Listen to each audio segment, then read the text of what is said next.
बालमित्रांनो, मी आहे स्वरा। मी आज तुम्हाला एक लोभी कुत्र्याची गोष्ट सांगणार आहे। गोष्टीचं नाव आहे लोभी कुत्रा।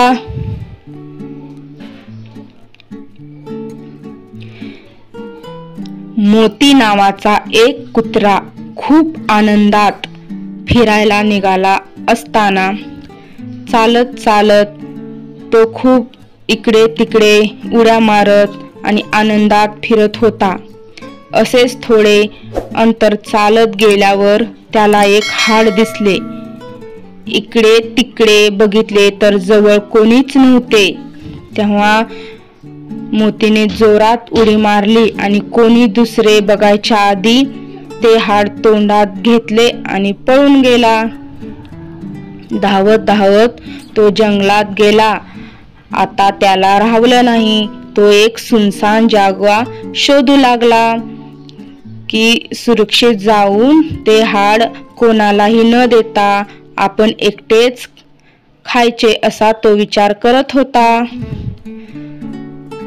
चालत चालत मोती थोड्या वेळाने एका लाकडी पुलाजवळ पोहोचला आणि पूल ओलांडू लागला। पूल ओलांडता ओलांडता त्याची नजर नदीकडे गेली तर त्याला आपले प्रतिबिंब दिसले।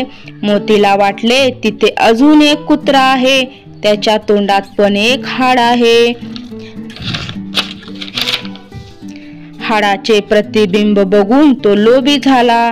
दुसऱ्या कुत्र्याला भुंकण्यासाठी त्याने आपले तोंड उघडले। मोतीचे हाड नदीच्या पाण्यात पडले। बुद्धू मोती हाड पाण्यात पडल्यामुळे त्याला खूप राग आला। बघितलं मुलांनो, दुसऱ्याचे घेण्यासाठी आपल्या जवळचे पण गमवावे लागते। धन्यवाद। तर बालमित्रांनो, कसा वाटला आजचा व्हिडिओ? अशाच नवनवीन गोष्टी बघण्यासाठी आमच्या चॅनलला लाईक करा, शेअर करा, सबस्क्राईब करा आणि कमेंट करायला विसरू नका। धन्यवाद बालमित्रांनो।